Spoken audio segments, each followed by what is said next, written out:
The hall was packed. White little flags swayed on the ceiling. A choir of voices sang softly while the university orchestra tuned their instruments for the graduation anthem. Up front, on a stage covered in wine-colored velvet, a line of 10 graduates waited, black gowns, caps in hand, each heart beating to the same rhythm. The fear of tripping on the stairs. She was the 7th in line. She held her hands together so no one would see the trembling. In front of her, the rector opened a sealed envelope with the official name of each graduate, the name that appeared on the civil registry, the name that would be engraved forever on the diploma. She knew, with the cold certainty of someone who spends 4 years hiding a secret, that inside that envelope was not the name everyone there knew. It was not Victoria Vasconcelos, the discreet and studious girl who shared an apartment with a roommate from a wealthy family, who never brought anyone to her home, who invented excuses every time they asked where she came from. It was the other name, the real name, the name of her mother, a washerwoman, a seamstress, a woman with cracked hands who had raised her alone in a small adobe house at the end of Estrada Duengi. The microphone crackled. The rector cleared his throat. "The next diploma," he said, "in the name of..." And her heart stopped beating a second before the name left his mouth. To understand how a girl reached that stage, hiding who she was, you have to go back 18 years, to an afternoon of fine rain, in a village where no one had a fancy last name, and where a dream, no matter how simple it seemed, cost far too much for those who had nothing.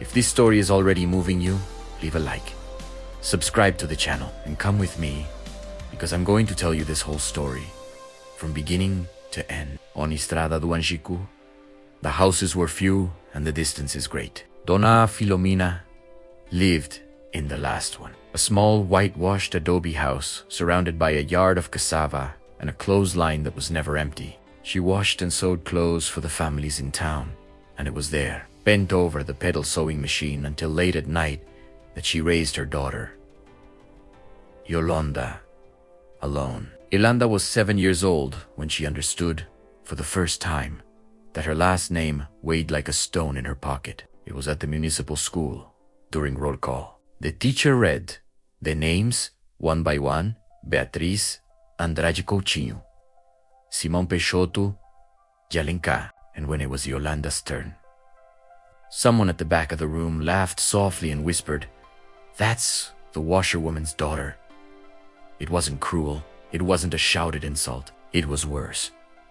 It was said the way someone states an obvious fact, the way someone points out that it's raining outside. And Yolanda felt, still so young, that was enough to define her place in the world before she even opened her mouth. Dona Filomena never hid where she came from. On the contrary, she was proud of her own hands, of honest work, of the daughter she raised alone ever since her husband had left looking for a job on the neighboring farm and never come back to look for the two of them. "Work done with your hands is no shame at all, my daughter," she would say while sewing by the light of the oil lamp. "Shame belongs to those who judge without knowing other people's stories." But Yolanda grew up carrying a weight her mother couldn't fully see. The weight of always being the girl from down there, the girl whose clothes were made at home, whose notebook was the most worn in the class, whose mother no one invited to the birthday parties of the town families. She studied at night, after a day of work helping her mother deliver the washed clothes. She studied under the oil lamp when the streetlight didn't reach the little adobe house, and she was good, one of the best in the class. But that wasn't enough to erase the last name. When she turned 17 and passed the entrance exam for law school in the capital, the news should have been pure joy.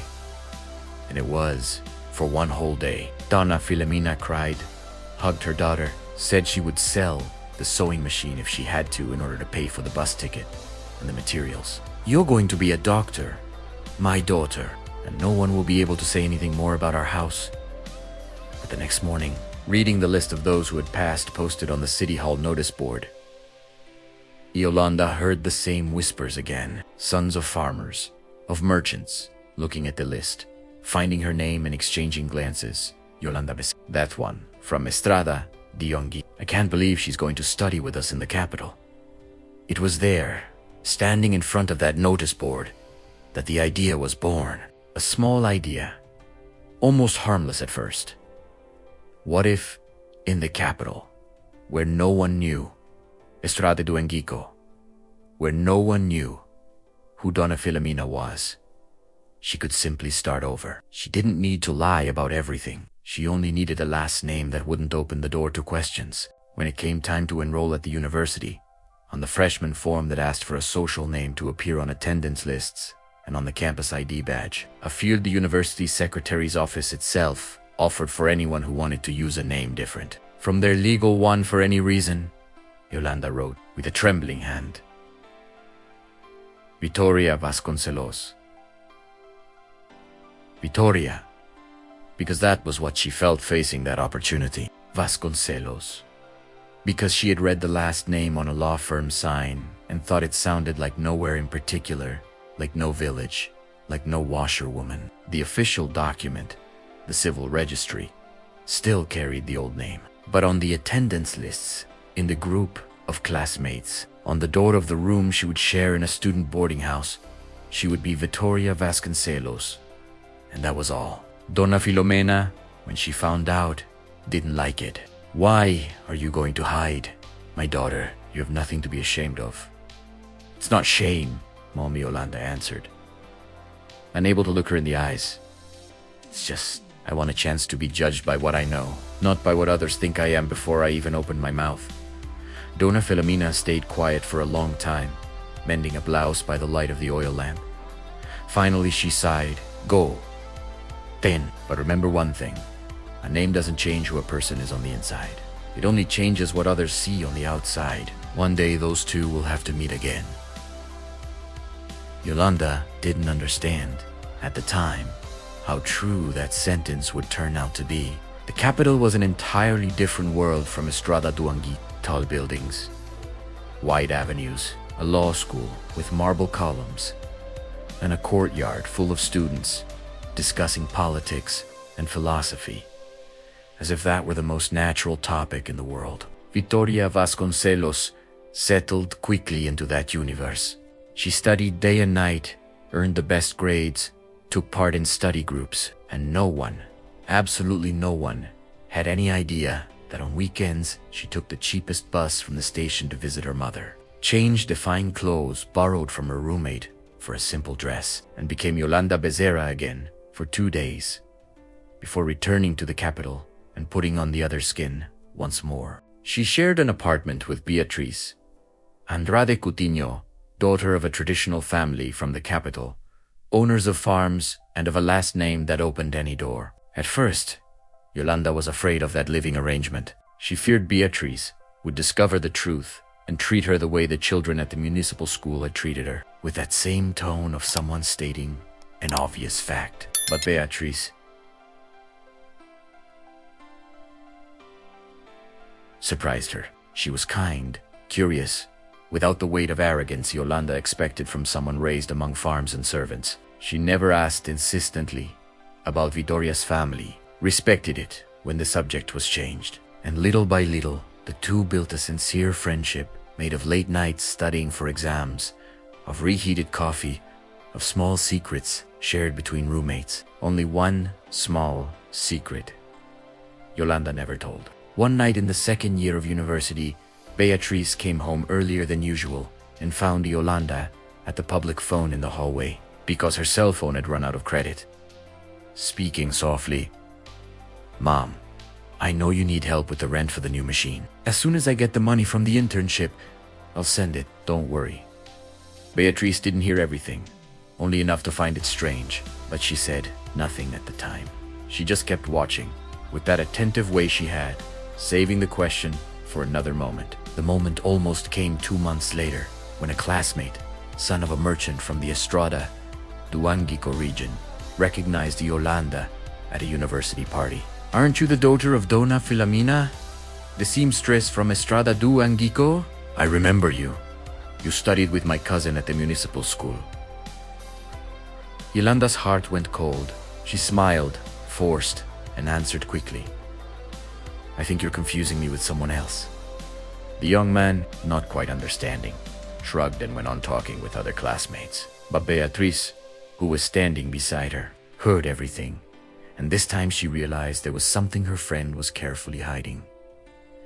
She didn't confront Yolanda that night. Se waited, and one late study night, weeks later, when the two were sharing reheated coffee before a difficult civil law exam, Beatrice asked, without beating around the bush, but without judgment in her voice, "Vittoria, why do you never talk about your family?" Yolanda almost dropped the glass. She thought about lying again, inventing some excuse, but something in that question, asked with such gentleness, broke the resistance she had been carrying for 2 years. She told everything. Istrada do Anshku, the little adobe house, the oil lamp, the sewing machine. The last name changed on the freshman form, the fear of being seen as the girl from down there again. Beatrice listened in silence from beginning to end, and when Yolanda finished, eyes full of tears, expecting judgment, she heard only, "Your mother must be an incredible woman to raise alone a daughter who made it this far." There was no disappointment in Beatrice's voice. There was admiration. "You didn't have to hide it from me," Beatrice continued. "But I understand the fear. This place is full of people who judge before they know." "I know. I grew up watching that happen with employees of my own family." The relief was so great that Yolanda cried for a long time, sitting on the kitchen floor, while Beatrice held her hand without saying anything more, just being present. From that night on, the secret was shared between the two of them, not told to anyone else, but Laita. Because now there was someone who knew and still saw Yolanda for who she really was. The problem, however, did not disappear. It only went to sleep, waiting for the right moment to return. In the final semester of university, only a few months before graduation, Yolanda was called to the academic secretary's office. A serious employee with glasses on the tip of her nose explained that the process of issuing diplomas required verification of all of the graduates' civil documents, and that there was a discrepancy in her file. On the attendance lists and in the internal system, you appear as Vittoria, but your official documents, the civil registry you attached at enrollment, are in the name of Yolanda Bezin. The diploma has to be issued in the name that appears on your civil registry. It is a legal requirement. We cannot issue a diploma under a social name without prior judicial rectification, and that was not done in your case. Yolanda felt the ground disappear. It means that on graduation day, when the rector calls the graduates to the stage, he will read the name that appears on each one's civil registry. Your name will be read out loud in front of the entire audience. In front of the entire audience. In front of the classmates who had known her only as Vittoria Vasconcelos for 4 years. In front of the traditional families who still asked from which family each graduate came. In front, she thought, with a tight heart, of the very future she had built with so much effort, so as not to be reduced to a last name of humble origin. She thought about asking not to go up on stage, about receiving the diploma later, about any way to avoid that moment. But Beatrice, when she found out, held her friend's face between her hands and said a sentence Yolanda would carry forever. "You spent 4 years, afraid they would find out who you are. Isn't it time to discover that who you are was always a reason for pride, not shame?" The day arrived too fast and too slow at the same time, the way only feared days know how to arrive. Donna Filomena traveled from Estrada do Hangico the night before, on a bus that took 10 hours, carrying in her suitcase a simple dress she herself had sewn especially for the occasion. The best fabric she had managed to buy, cut with the care of someone who knew how to make beautiful clothes even without money for luxury. When they met at the modest hotel near the university, Yolanda hugged her mother for a long time, smelling the familiar scent of coconut soap and talcum powder that had always marked her childhood. "Is everything all right, my daughter?" Donna Filomena asked, noticing the tension in her daughter's shoulders. Yolanda took a deep breath and told her everything. The name on the diploma, the announcement that would be made in front of the entire audience, the fear that 4 years of effort would be reduced in a second to the same whisper from the municipal school. Donna Filomena stayed silent, holding her daughter's hands between her own, rough from work but firm.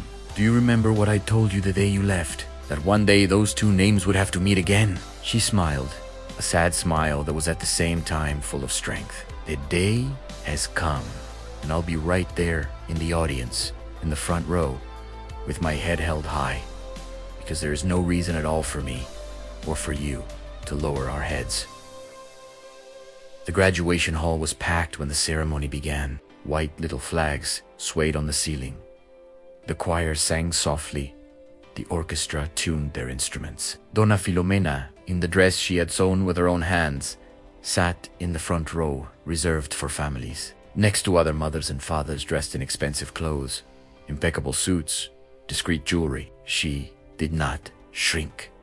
She sat with her back straight, chin raised, as if that place belonged to her as much as to any other family there. On stage, Yolanda waited in the line of graduates, the black gown heavy on her shoulders, the cap tight in her hand. Beatriz was right behind her in line, and every minute that passed, she whispered words of support.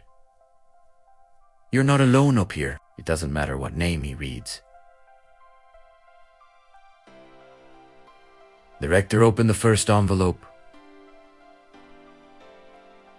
He called the first graduate, then the second, the third. The tension in the line grew with each name. Yolanda was the seventh. When her turn came, the rector opened the envelope, looked at the paper, cleared his throat and said, "The next diploma in the name of Yolanda Becerra."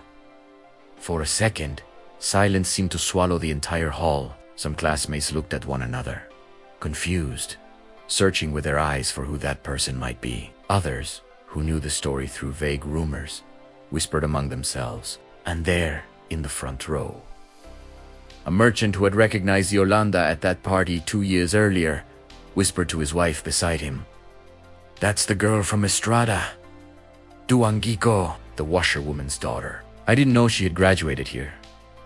The whisper ran through a few rows, but it did not turn into laughter or open mockery, perhaps because this time there was something different in the air. Yolanda did not lower her head. She took a step forward, climbed the stairs slowly but with her back straight, and walked to the center of the stage with the same posture her mother maintained in the front row. Before receiving the diploma from the rector's hands, she turned for a moment toward the audience. She found her mother's face among the hundreds of people, saw Donna Filomena's teary eyes, saw their pride there, pure, without any shame. And then, in a gesture no one expected, but that Beatriz, behind her, applauded first, louder than anyone else in the hall.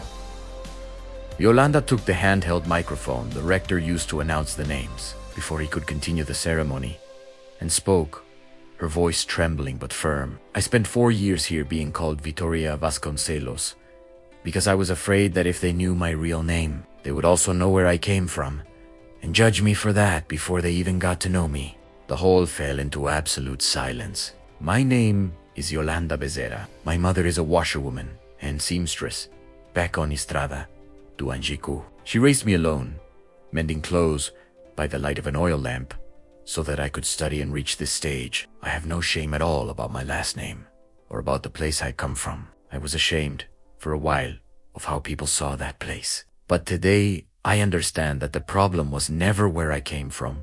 The problem was the judgment of those who never took the trouble to learn the story behind the name. The audience, which seconds earlier had been whispering, now listened in complete silence. This graduation is not only mine. It belongs to my mother, who worked an entire life so that today I could be up here. And it belongs to everyone who, one day, has already felt small because of where they came from. When she finished, there was a second of silence so long it seemed to last an eternity. And then Donna Filomena, in the front row, stood up alone, her hands clapping hard, eyes full of tears, not caring who was beside her. A second later, Beatriz joined in, clapping at the side of the stage, and then, row by row, the entire hall stood up, applauding, some with tears in their eyes, including people who minutes earlier had been whispering. The very merchant who had recognized her at the party 2 years earlier was now applauding on his feet, visibly moved, as if he were seeing for the first time the girl from Estrada, Duanguico, not by her mother's last name, but by the effort that had brought her there. The rector surprised but visibly touched, took the microphone back and said, before handing over the diploma, "This diploma is issued in the name of Yolanda, and it is with great pride that this institution recognizes this graduate." First hug she received, before any other, was from her own mother, who ran from the front row without caring about the ceremony protocol and wrapped her daughter with all the strength of arms, tired from years of work. "I always knew," Donna Filomena whispered in her ear, crying that one day that name would go up on that stage with its head held high.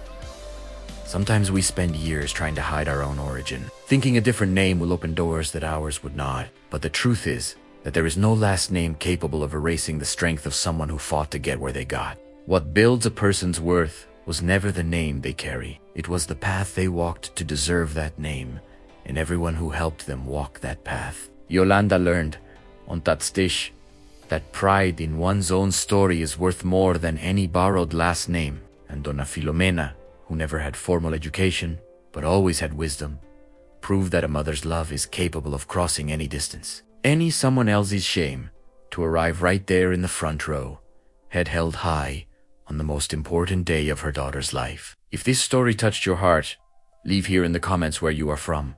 With all the pride Yolanda learned to have, leave a like, subscribe to the channel, and wait for the next story. Because around here we believe that every origin, no matter how simple, deserves to be told with pride.